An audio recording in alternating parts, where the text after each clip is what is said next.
welcome to the World Football Show here on Sports Tonight Live. I'm Mina and Rzouki, and I'm joined by my usual co-host, Gabriella Marcotti. And of course, we have a new guest today, that is Andy Brassell. Welcome to you both. Not really new, is he? We've had him on before, but okay, it's great to have him here in person. New for this week. Yeah. New for this week. I like three-dimensional Andy Brassell a lot better than I like sort of flat, two-dimensional Andy Brassell. I know what you mean, when you just see it face, right? Exactly. You can touch him, you can feel him, see? I swear he's real. It's been an emotional weekend in Italy. It's been a fantastic weekend all over Europe in general.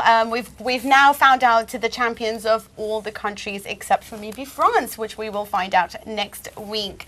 But today we'll be chatting to you about world football in general, and we're going to start off with my favourite league, Italy.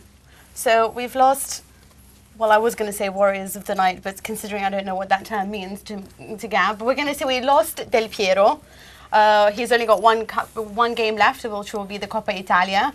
We saw Rino Gattuso crying. We saw Inzaghi crying. Alessandro, Clarence Seedorf, Zambrotta all waved goodbye to Milan. What do you guys think? This is it, a new era. Is it all over? And is Juventus going to start a new winning cycle? Well, obviously Del Piero was a fantastic player for Juve. I think for most of his 19 years he was a real class act, and I think an inspiration even to neutrals. But I mean, it's momentous. He's going away and so on. But the reality is Del Piero wasn't a part of this Juve side this season. He was there. He was in the dressing room. He didn't create problems. But I think it's quite clear that in some ways I don't think his departure is going to affect Juve in any way. And in the same way, if you look at those Milan players, with the exception of Nesta, who could still turn it on, as we saw, most of these other guys, Gattuso struggled with injuries. You don't think Seedorf? Seedorf is the wild card, but Seedorf, we're not sure he's going. Seedorf has surprised us so many times. But what I love, Andy, is the fact that we don't know where these guys are going. The possibility of Seedorf going to Brazil actually really excites me. I'm blanking on it, but who was it? Petkovic. Do you remember Petkovic, the legendary Yugoslav who moved to... Very successful, but a very rare example of a successful overseas player in Brazilian But they idolized it. He was like better in Brazil than he was in Europe. Yeah. That's what I loved about it. I think Seedorf will be great wherever he goes. But I want us to concentrate on Juventus clinching the title. And whether you think... No, simply because we're going to talk about Milan afterwards. I think this is a huge momentous occasion for a club that's gone 6 years without really winning anything. You won the Serie B title, though. That was... a heck of an achievement in the circumstances. It was definitely a heck of an achievement. And I think this is definitely a Scudetto for the champions who decided to stay with the old lady despite the circumstances, like your Trezeguets and your Camoraneses and, of course, Del Piero and Gianluigi Buffon. Do you think that this is the start of a new cycle, considering the fact that Milan have to start from afresh? So do Inter. They're going through their own sort of revolutionizing period. Then you've got Napoli that may or may not keep their stars. Udinese that's constantly selling. Yeah, I mean, I think it's an interesting point that you say about the possibility of a new era when we're talking so much about Del Piero. Because, of course, I think it's interesting. As Gab said, he contributed to a certain extent. The late goal against Lazio, for example, is something we really think about. But I find it extraordinary they had to rely on that, because people said at the start of the season, Juventus have got quite a thin squad. They've got a good first 11, but they'll struggle to change things up. Yeah. I looked at the squad and I didn't think that was the case, but attacking-wise, they really did struggle with that. So I think it's not just how Milan and Inter will react, but how Juventus build on this. Because, in another season, all those draws could have really cost them. Now, it's clear that Conte has sort of engineered this real togetherness and this real doggedness. And I think if you saw in the Coppa Italia semi-final how they came back with that Vucinic goal, for example, that's a really good example of that. That shows the attitude they had that got them through the season. But still, those draws could have cost them. They definitely need something at the sharp end. But I think something they can solve with money? Well, yeah, money solves a lot of problems. But I think, realistically, I think this is a great time to be a Juve fan, because commercially they have all their ducks in a row. That hasn't been the problem. The problem's been since they came back. They made some very foolish decisions, I think, in terms of transfers, and maybe in terms of managers as well. But now they have the stadium, they've got the revenue coming in, they're ready to tap into it. And by contrast, you look at the competition, and Inter and Milan, they're going to have to cut. They don't have the stadium revenue. Yeah. They've got these. Part of the reason Milan are ditching. They're going to save themselves in like 30 million a year in wages, and they have to do that. Million, And more importantly, Juve get it. All this discussion, Mina, about the top player that they're going out. Like, they're not sitting there saying, "Well, this is a great team. We just need a few tweaks." No, they're saying we need a big quality striker up front. They're not even being fussy about whether it's necessarily going to be a target man, or like if you look at being linked with Higuain and Van Persie, totally different players. But they just want quality up front, and then they'll figure out what to put around them. And again, that's encouraging. They're not resting on their laurels. And the fact that they have a coach that can sort of change the formation to bring out the best of his teams, because he didn't, he wanted to start with a 4-2-4. He wasn't really that keen on Pirlo's arrival, but he found a way of getting them through. So he'll manage as well. But we've got Tancredi with us. Tancredi Palmieri, all the way from Milano. Ciao, how are you? Buongiorno, a bit sad because it's finished now and what a season. It is a bit sad, but I want to talk to you about the veterans in Milan and the fact that they've now lost so many of them. What does this mean? Do you think that this is good planning, the fact that they've lost, such big players, maybe not on the pitch, but certainly in the dressing room? I mean, we saw with Villareal, they lost two important figures in the dressing room and they're relegated now. So what does that mean for Milan in general? They're going to have to start from afresh. Well, I can imagine the kind of superstitions that are doing Milan fans listening to you while you are comparing Milan to Villareal relegating. But, well, it is a big hit, I must say, because, yes, I would say the hard stage where all the Milan show was setting now is missing. The Gattuso, the Nesta, the personality, I would say. Ambrosini will be still captain, but it is trembling a bit. Technically, it's changing not that much because apart Nesta, the others were just good replacement. Van Bommel, okay, he was in the starting 11, but this year it has not been that decisive. And all in all, Allegri knows that Montolivo is coming and knows that needs more quality there in the middle. The thing that maybe still can make struggle Milan fans is that actually, in this moment, there is not a plan B. So the good plan so far was, okay, let's save these wages that we were paying to them. Totally, all these former world champions the sum was something like 10 millions of euros per year of wages that they were summing. So it is a good save. But in this moment, there is not that kind of plan B that back in the 80s and in the 90s was behind the great years and the great decades of Milan. And it's no more not even the kind of period where you can find some Inter that is selling almost for free Pirlo and Seedorf. So they are struggling about that. They know that they need some quality, some huge, important quality there in the middle. Someone that was Rijkaard in the 80s, someone that was Pirlo and Seedorf in the 2000s. But it's not easy because in this moment that kind of player is so expensive. Well, Tancredi, with this in mind, I mean, there's a couple things. Milan always spin a very good tale, but there's a bunch of things that don't add up. One is the reason these guys are also expensive is because you're paying one man, Zlatan Ibrahimovic, more money than... In fact, I think Zlatan makes about twice as much as any player, as the highest paid player in the Premier League. Yeah, absolutely.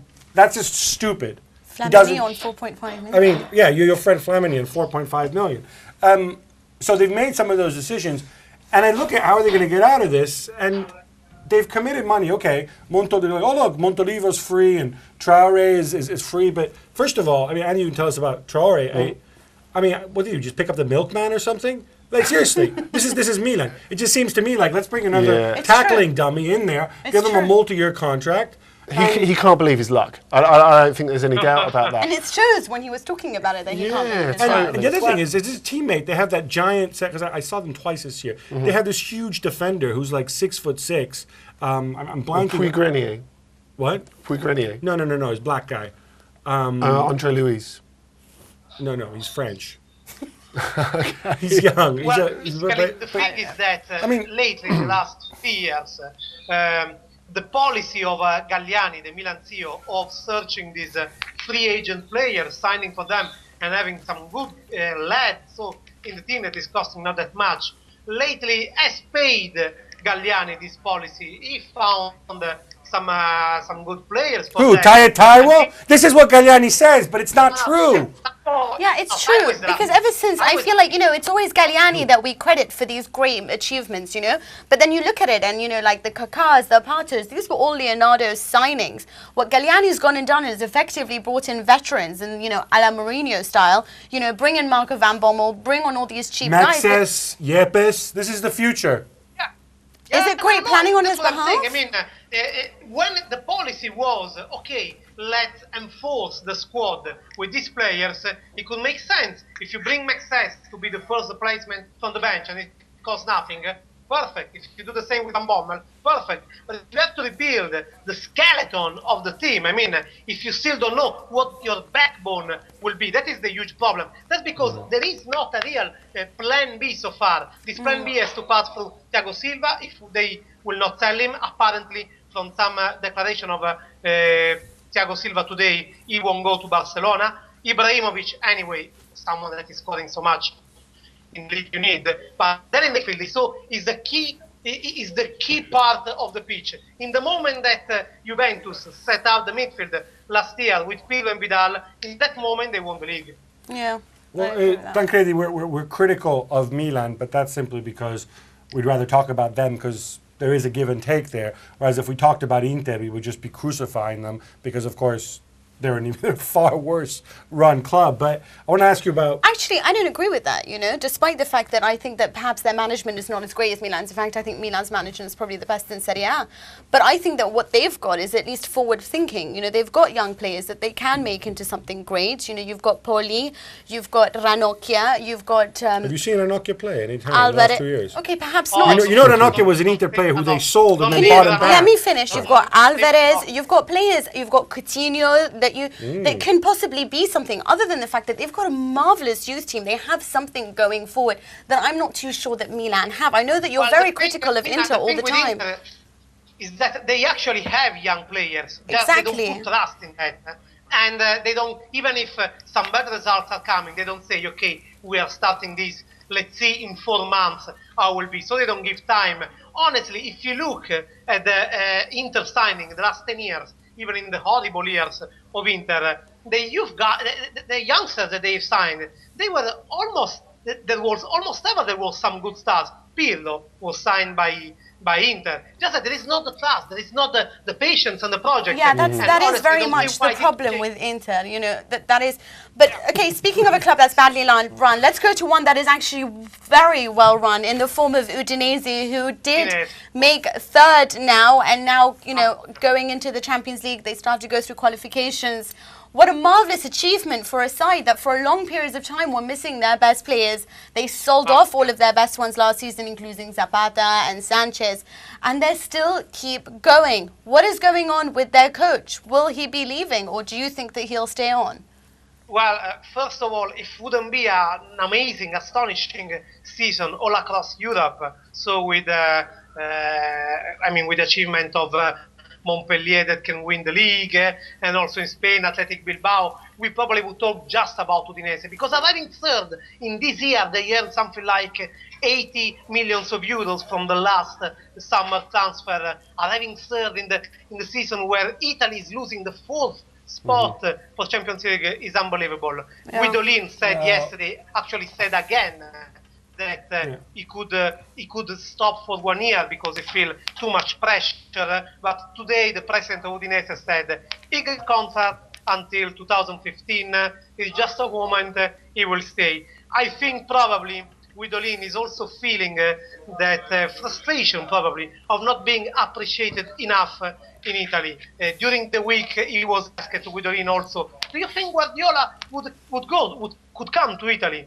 And Guidolin looked at the reporter and said, no way, you should be crazy to think about that. Because it feels like his job is not appreciated, and his job is magnificent. Actually, probably just the Conte job at the same level, but if we look what is the level of the squad, it's unbelievable. Tancredi, thank you so much. We have to leave it there because, as you know, I actually think that it's Udinese that are a great club, and Guidolin's doing well, but they were doing well before Guidolin as well. Yes, but what they've done with him is a remarkable achievement. I'd say getting third in 98, 99 as they did way back with Zaccheroni. But it's business as well, isn't it? I mean, but it's not Guidolin who does the business. Exactly, it's the business, it's the machinery of the club, as you say. And I think it's very important for them that Granada have stayed up as well, because in La Liga, because that's a very, very interesting relationship. Is that allowed? Should that be allowed? If you were Lord and Master of football, I mean, I'm going off topic here. Would you allow to have that relationship between Udinese and Granada? And can you explain maybe to our viewers what it is for those who don't know? Well, of course, the fact is that the Pozzo family are major shareholders in La Liga as well. I think it's very unlikely to become a serious clash because, of course, Granada won't get into European competition. But what happens is Udinese buy up young players, loan them en bloc 10 at a time to Granada. And it's almost like... Is that good for football? Well, I don't know, but I think because of the fact that there's a bigger gap between richer and poorer is pragmatic. I think it's the way that clubs like Granada can survive. And of course it ends up with agents because of course the Pina, who of course is the president of Granada and is Udinese's representative in Spain and Spanish-speaking countries in South America, so he's involved in the Alexis Sanchez transfer, for example. That's what he did when he created Ciudad de Murcia to showcase players. He's moved on to the next level where he's actually president of a club and is doing a similar thing, but as head of a club. Maybe I'm old-fashioned here. I think it's something you shouldn't be looking into. Okay, but we're gonna catch up with La Liga after the break. But we do need to take a break now. That's it for Italy. Well done, Juventus and the Invincibles of 2000. And Udinese. Well done to Udinese too, and Milan for coming second despite the ridiculous amount of injuries suffered. We'll see you after the break. Bye.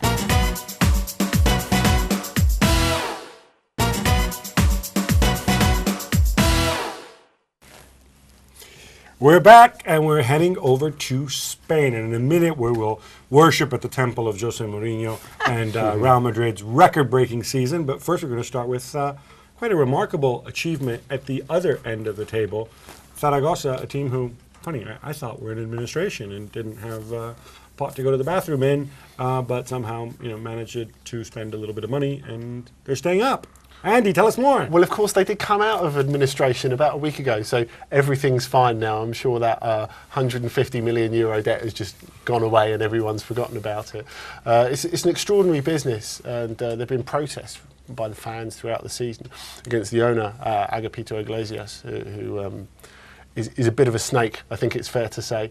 At the start of the season, that they were lumbered with this huge debt, and nevertheless, as you say, Gab, they managed to sign players, including an €8.5 million goalkeeper.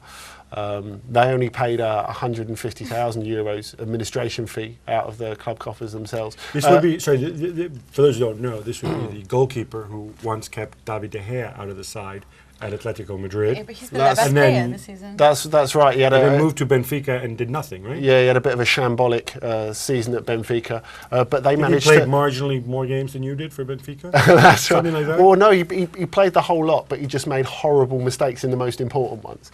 But Benfica couldn't believe their luck when they managed to sell him on at a profit to a club with absolutely no money. Do you know who his agent is? Well, Jorge Mendes, in fact. Who's also the agent too? He's the agent of everyone who is everyone in Portuguese football. And it's his third-party ownership fund that paid most of the money for Zaragoza, even though Zaragoza ended up owning him. But Iglesias has something to do with this fund. He's just letting it happen at the club. And he's very happy to, because they've got absolutely no money. They've got no other way of buying players. What happened to the 50 million in unpaid wages? Who knows? I mean, this is not just a problem with Zaragoza, of course. They've drip-fed a little bit to the players, but they've not got back everything they've been owed. And they've not paid for a lot of the players as well. With the unpaid wages, what happens is players sign something like like the equivalent of a CVA, like a voluntary agreement, where, say, the club, Mina, owes you 100,000, and they give you 20,000 in a lump sum, and they promise to pay you the rest. So it's like the next 12 taxman months. When you promise. Kind of. You work out a deal like that. But I just want to make it clear for those out there: third-party ownership is illegal in. It's illegal around the world in terms of. Third-party ownership is illegal in the Premier League. It's legal in most other countries in the world. What's not legal is what they call third-party influence. In other words, it's illegal to be both the agent and the owner of the player and to influence a move. The difficulty is proving it, well, because Yeah.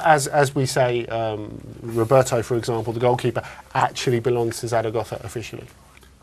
Okay, but I do want to talk about the fact that it's, this is a guy who 5 years ago said that they're going to play Champions League football and yet decided to bring in sort of scraps and terrible players, run into Roberto thanks you, administration. by the way, for that vote of confidence. Sorry? Roberto thanks Well, you. he's been their best player, so almost worth the 8 million eventually, because they kept it up. I mean, is this really Manolo Jimenez, or is there something fishy going on? Well, a lot of people have been talking about games being fixed through their great run over recent weeks. And a couple of people have actually come out and said it. Zaragoza have threatened to sue. We wait to see what happens with that. What was it? Was it Rayo and was the last 2 games, right, that came under scrutiny? Yeah, that's right. That's right. Well, let's get more somebody who would know, because I believe my producer's telling me he's there. It's, you know him as La Liga Loca. It's Mr. Tim Stannard. Tim, we're trying to explain the story of Zaragoza here. Both this incredible business with Agapito and third-party ownership and all that wonderful stuff, but also these incredible accusations of match fixing, which always make me a little bit uncomfortable, because I've come to realize, following Italian football over the years, that it's not that easy to look at a game and get suspicious, or rather, if you go in thinking it's suspicious, you'll find almost every game suspicious. Were you suspicified? You're quite right. I was at the Getafe-Zaragoza game last night, which was a home match for Zaragoza. Really, there were 14,000 Zaragoza fans who made the trip to... Luckily, they played against a team we don't have any fans. They don't really care. We have nothing to play for, so they packed the stands up. Agapito Iglesias was sitting just a few meters in front of me, and he was receiving so much abuse from the crowds, things I couldn't possibly repeat. And when Zaragoza stayed up, he disappeared into the stand, just a couple of meters from me, and there were tears in his eyes. So obviously...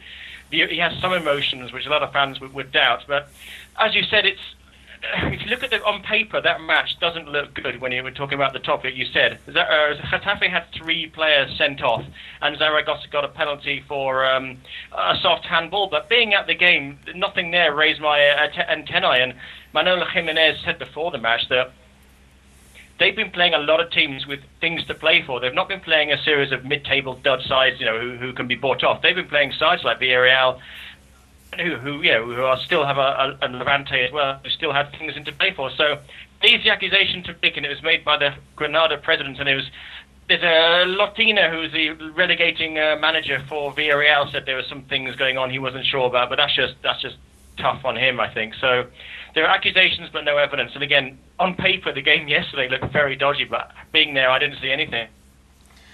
Well, I wanted to tell you that despite the fact that it looks fishy, do you not think that there's been a great change in the way that they've been playing football? I mean, you can see them through adversity. It's almost like they found they've created a cohesive unit. They've been getting down and dirty. They're aggressive. They seem to have more heart. And do you think that that's got, Sound like you were describing Joey Barton there. Sorry, go ahead. That's quite good. Honestly. Do you not think that that's got anything to do? I mean, they have no mobile phones, no radios. He's banned them. Manolo Jimenez has made a conscious effort to raise the sort of, the team ethic. Do you think that's had a change rather than all the suspicious behaviour? I actually do think it is. I've got to say also that Zaragoza are still not that good, but they were persistent, you could say. They were very nervous against Levante in the match last weekend, which got them a 1-0 win. They missed so many chances. Against Getafe as well, they really laboured. They really struggled to break down a team who didn't really have that much to play for, even when they were down to 10 men and 9 men.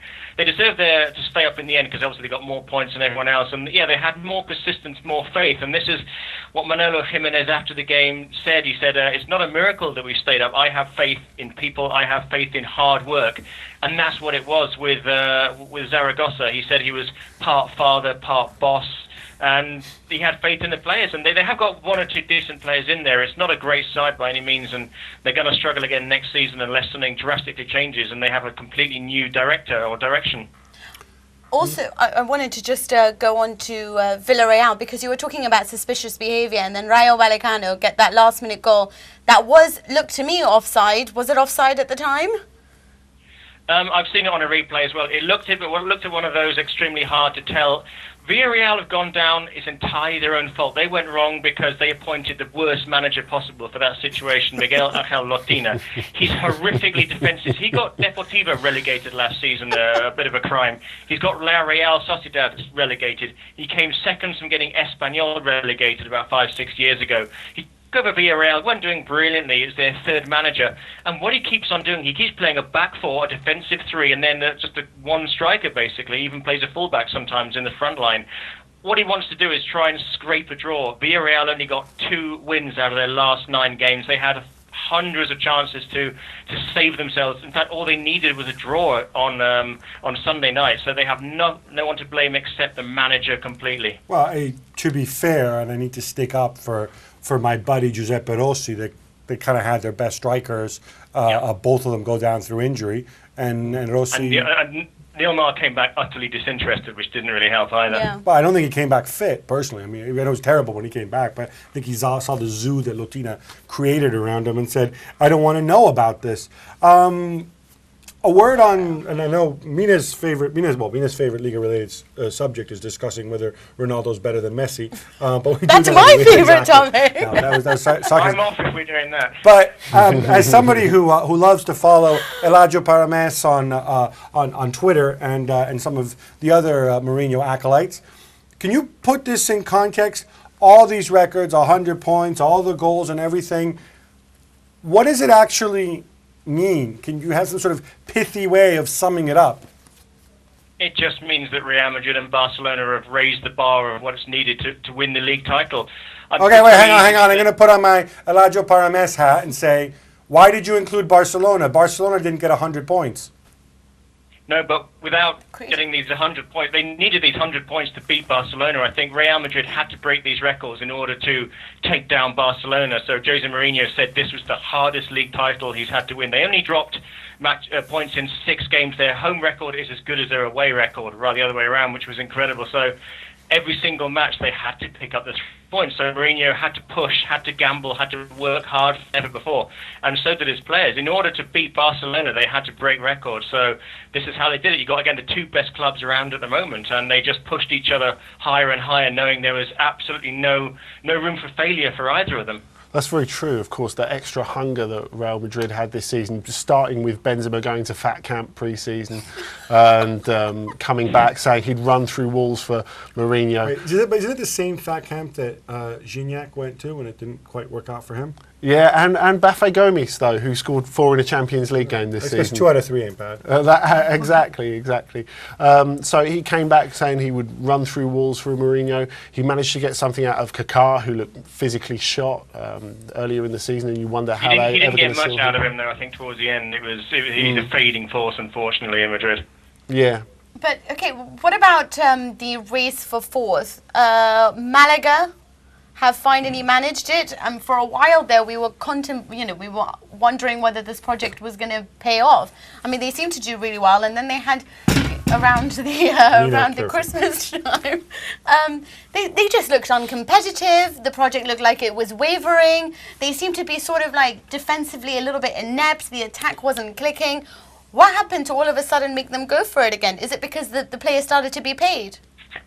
I disagree that it was a race. It was nothing like a race. It was who's the least bad out of the teams going for it. Who's the least? This is one of the worst teams who've come forth, basically, in terms of points.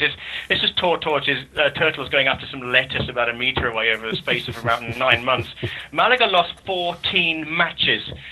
Villareal lost 15, which shows how poor you had to be, basically, to get this 4th spot. Malaga got very lucky. They still got a lot of work to do on their project, especially up front, and 1 or 2 things missing in midfield. It doesn't mean they build on that, but they got very lucky. I don't think they're a very good side, and their record shows that. Losing 14 games in a season is a terrible record for what potentially is a Champions League team. Cheers, Tim, and hasta Malaga. You know what? I hope Pellegrini proves you wrong next season. I hope so as well. I'm a big fan of him. It'd be nice to see another force maybe challenge what has been an awful Valencia. I'm not very negative. I'm not very positive today. I'm sorry about that. No. Well, we'll say goodbye to Tim before he infects the rest of us with his negativity. Andy, I would just quickly on Malaga and the pride of both of you.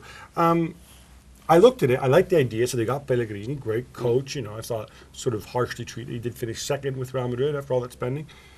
But then they sound like, you know, this Matthijssen and Demichelis, and I was thinking to myself Van Nistelrooy, and I was thinking to myself like, Van Nistelrooy, who of course has announced his retirement today. well, exactly. But if you've got all this money, would you not go for players who have an upside, a bit like that nice Mr. Mancini did when he had all that money to spend at City? Well, I can understand Same why amount of money, they thought they'd need experience, and you know, it's a lot Well, of what those kind of players experience? didn't- What? So I get a guy from the German league and a guy or two guys from the German league to go and play in the Spanish league? Sure, Is but that the experience I need? this is the kind of level they're at. You think of Malaga are a relatively small provincial club. The highest they finished before this season was 7th. Really, I think if you're looking at the one player who's made the difference, and it was interesting hearing Tim saying that Malaga had lost 14, Villareal lost 15. It's got to be Santi Cazorla. Yeah. It has to be. He's carried the team this season. Santi Cazorla, one of your favourite players, right? Really one of my favourite players. The best player in La Liga, if not in Barcelona. Well, on that Santi Cazorla note, I got to say, Beppe Marotta, if you're watching, if you want to make this Juve fan very No, happy. I still don't want him for Juventus. You still don't want anything else. She loves Santi Cazorla, but not good enough for Juve. We're going to be back in a few.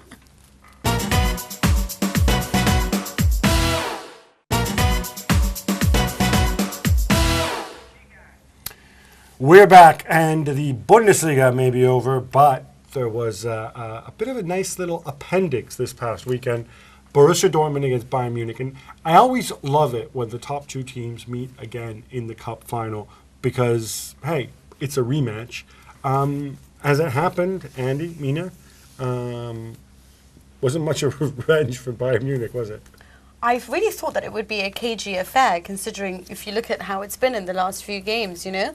But it was like probably one of the best matches that I've ever watched because it was so open. It was not a typically German style of game.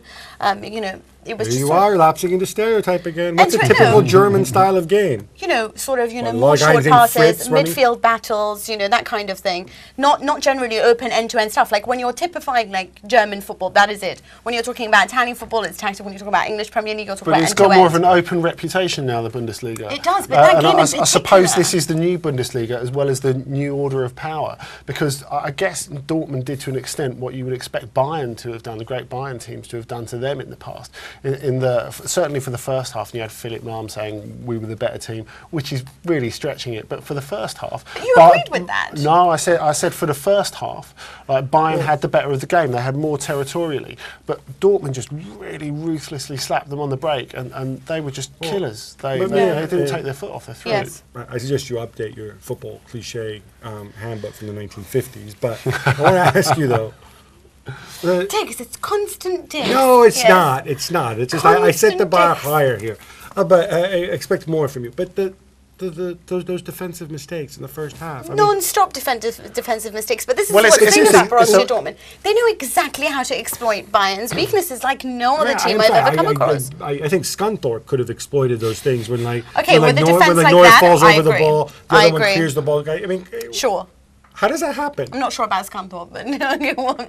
I mean, these are professionals. Yeah. Neuer can kick it a really long way. Why does he But try and play with his feet? Yeah, but it's important to note that it was just not the defense only. It was the fact that the midfield just seemed to be letting these people through. No one was picking up the runners. Schweinsteiger's not right. Gomez, No, absolutely. Something's- Gomez was terrible in my opinion. And then when you look at Gundogan for Borussia Dortmund, who was Gundogan's a monster, isn't he? an He's been absolute excellent since Windsor. beauty, Yeah, you know, yeah, he really Shinji has. Kagawa, all that creativity, and then you've got these, the midfield of Bayern just letting these runners go through. They were just not interested in trying to pick them up, defend against them, stop them in any way. To help us better understand and decipher this, we've got our boy James Sturgis from Bundesliga.com.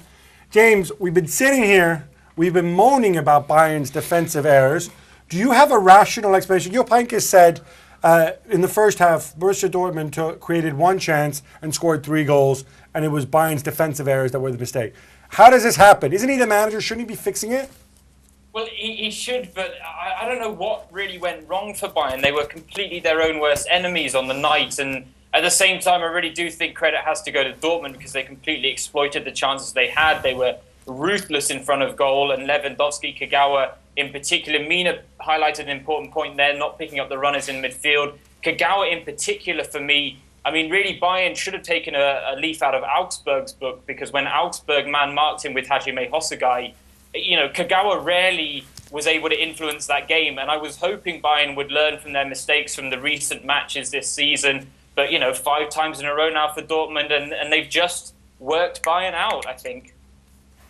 What I wanted to bring up, James, is if we're talking about going forward and Dortmund maybe building an era where they can rival Bayern over the long term, they did it without Götze and Marco Reus as well.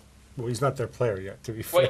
But he will be next season if we're talking about building a dynasty. No, certainly. And Götze and Reus will be 2 key parts of that. Obviously, it's starting to look more and more like Kagawa is going to leave now, with Sir Alex being in the stands and whatnot. Granted, he's been linked with Mats Hummels and Robert Lewandowski as well today. But those are the types of key players that I think if Dortmund can keep in place. Granted, right now, they can actually afford to lose a Kagawa. It would be a great loss for them and a great loss for the Bundesliga. But with Reus coming in the summer, he's a like-for-like replacement, can play in the 10 in behind the striker. And so they can actually afford to maybe cash in on Kagawa. And that's what the hierarchy is constantly saying, is that he's the only player we're willing to sell. And so if they can hold on to their pieces, they've got everything that they need to have that dynasty under Jurgen Klopp. And obviously Klopp himself is a huge part of that. He's guided them to their first double now, domestic double of the league and cup. And so really everything looks great for Dortmund right now. As you said, Andy, in the beginning there, they are starting to be one of the teams that, along with others, are redefining the style of German football. They play on the counter-attack. They like to move the ball a little quicker through the midfield. And so they are starting to revolutionise German football. And with that, they're starting to win titles as well. James, it's interesting. Obviously, Lucas Barrios is gone. He's gone for the for the big contract in China, where I think he'll be the 2nd highest paid player over there after Dario Conca, but or possibly after Anelka as well. I was thinking Anelka. Conca's got that crazy contract, doesn't he? Yeah, anyway, he's got a crazy Anelka's got a rather ridiculous one too. Who? Anelka has got a ridiculous That's right, one. but I'm wondering, they're going to need another striker, aren't they? I Perhaps a think more so. traditional one than Lewandowski. Yeah, and I mean, people are talking about the fact that they might even maybe choose to use Reus in the role occasionally if needs be, but I think they'll look to bring in someone in the summer that can play behind Lewandowski. Obviously, there's a couple of young German players that have been impressing in the Zweite Bundesliga, but I think they're going to look really abroad to bring in a striker if they're going to. A name that pops to mind, really, I don't have one that I can think, they should definitely go for him off the top of my head, but they certainly need a tweak here and there.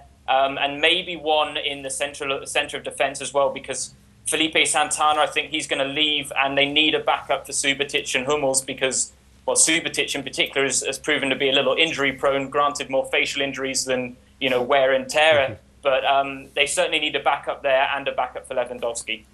James, last time we talked about Hertha Berlin and how they were in the playoffs. They're playing Fortuna Dusseldorf. We all joked about Hertha Berlin's inexperienced manager, which, no, actually, I'm being ironic here. He's actually very old and very experienced. It's Otto Rehhagel, but didn't do much good against Fortuna Dusseldorf, did it? They lost 2-1.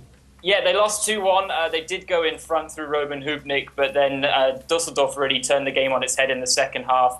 They just came out with this almost no. They couldn't. They had nothing to lose at that point, Dusseldorf, and they just went for it. And they really put Hertha on the back foot, kept them there. And Hertha just looked unsure of themselves in the second half. And it was strange because they were in complete control first half. It really looked like it was going to be a comfortable home win for them. And Dusseldorf came out of nowhere, but it's a massive setback for them. Obviously, Dusseldorf will be brimming with confidence now, whereas Hertha, coming off the back of a bad season, their morale is a bit low right now. And at the same time, part of me feels there's a lesson to learn here for Hertha. I think Michael Preetz, we've talked about him. I've talked about him extensively, and the mistake he made in letting Marcus Babel go, no matter the extenuating circumstances. But the thing is, I feel they need to learn their lesson by getting relegated in a sense, and so it almost might be sweet justice that Dusseldorf managed to pull this one off. It has been a 15-year-long absence for Dusseldorf. But I wanted to tell you from the fans' perspective, do they blame the coach or the players, or do they blame the management of the team that's been so utterly dismal for Hertha Berlin? Yeah, Preetz has come under a lot of flack for what's happened this season, really. The uncertainty in the managerial role, 2 changes in quick succession when Skibbe came in and then Rehhagel. And really, it's just been a calamity of errors off the pitch. And under Skibbe, they went through a ridiculous losing streak where they lost every game that he was in charge of. And I think I said in the last episode, that just destroyed their morale completely, and there was no real coming back from that. They somehow managed to save themselves on the last day of the season, but now it's almost a case of they seem to be battling every odd possible, and they're really up against it in the second leg. James, thank you so much. Before we go to the break, I want to get your view on something, which I've struggled. We've all met footballers. We all know that they've got a lot of money, and it's difficult to know when enough money is enough money. It's never enough. Well, evidently it was. No, we were all praising Raul to high heaven, and he's been a class act, and a bit like Del Piero and so on. And then we said, oh, how emotional, he's leaving Schalke, he's done so well there. And he goes and he signs for Al Sadd in Qatar. And he's not the only one. I don't want to pick on him. I'm assuming nobody here believes he did it because he's fascinated by the culture in Qatar. He wants to raise the profile of the Qatari game. Right. I'm guessing well, perhaps that money has to go a long way. I remember reading when Barcelona were playing in Bayer Leverkusen, he travelled from his home in Dusseldorf to see the Barcelona players at the hotel. And I was reading this report in a Spanish paper. Really, it said, like, rent a unicorn for the day? It said, he's with his wife and 5 children. 5 children. So clearly that money has got to go a long way. So perhaps it's all in the fund for the future. How expensive are children that you have to take this contract? But I mean, I don't know. What do you think? Is it weird to you? I mean, because look, it is because Pep Guardiola, of course, is another one who kind of did the same thing and continues to do it. Well, I think part of it maybe, I don't want to say quitting because, of course, he's still going on to play competitive football to an extent, but quitting at the top. Because I was speaking to some Schalke fans, actually, at the Europa League final last week, and they were saying, from an international perspective, Raul's been great. And it is great to have Raul play for your team. But there are a lot of games where you don't even notice that he's there, that he's not really doing something. So, all these headline moments and all these emotional moments. Well, again, I think that's something you could argue for the international market. I mean, I don't think people abroad really appreciate what a huge club Schalke are. They're like the 5th, 6th best supported club in Europe in terms of match day attendances. So I guess that's something for the publicity as well. But I think the team needed to move on, and they wanted to put all their financial efforts into keeping Huntelaar.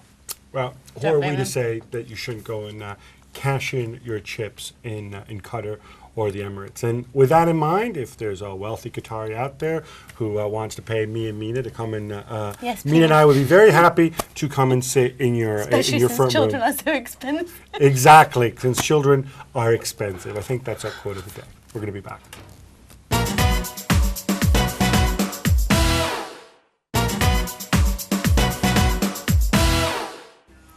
Hello and welcome back to the World Football Show here on Sports Tonight Live. Now we move on to Turkey, and what a dramatic final that was. And now Galatasaray have won their 18th league title to match Fenerbahce with 18. And of course, riots erupted.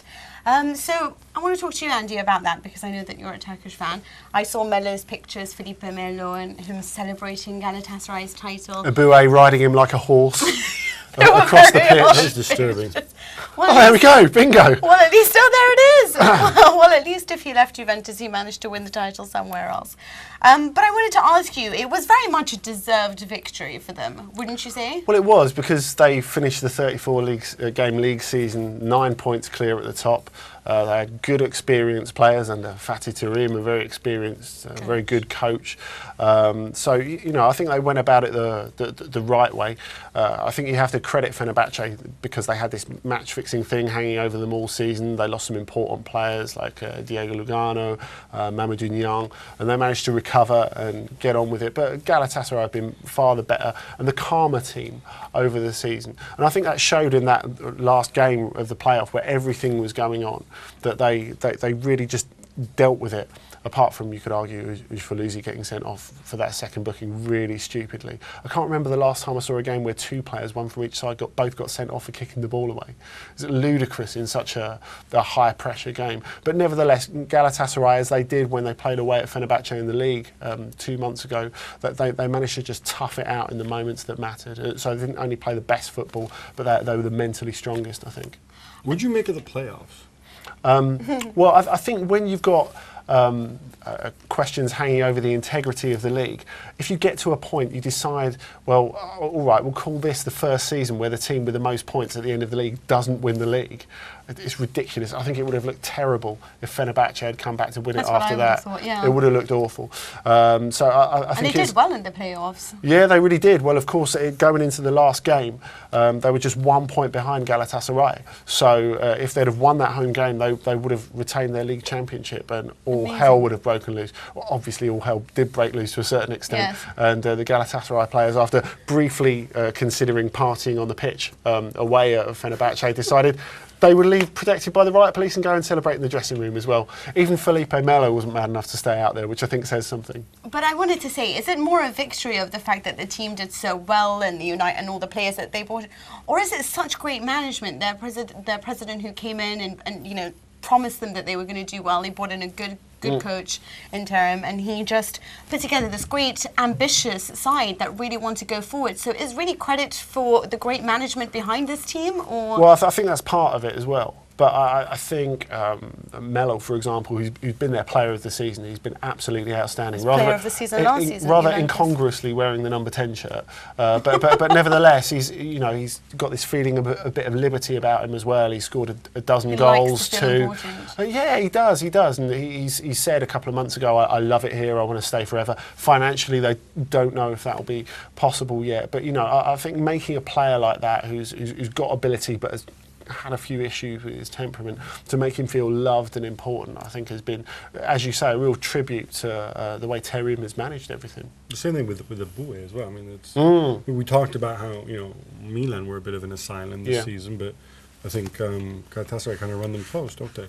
Yeah, certainly. And I think you have to say a word for Johan Elmander as well, another refugee from the Premier League who's worked his socks off in every single game. It's a real shame. It looks as if he's going to miss the Euros now. He came off with a broken foot in that game, and he's going to be out for a minimum of a month. So it's a big boost for England and France, I suppose. Okay, just a quick one on Fenerbahce. They want to take themselves away from the league because they're so annoyed with with the news going against them, with the way that things have been handled, with the fact that they've been so involved in this whole match fixing thing and harshly done by in their eyes. Do you think that their threats are just empty threats? Well, I think they probably are. I think planning to break away. No. I think the threats are probably empty. They're not going to have the league from last year, the 2011 league, taken off them despite Trabzonspor's protests.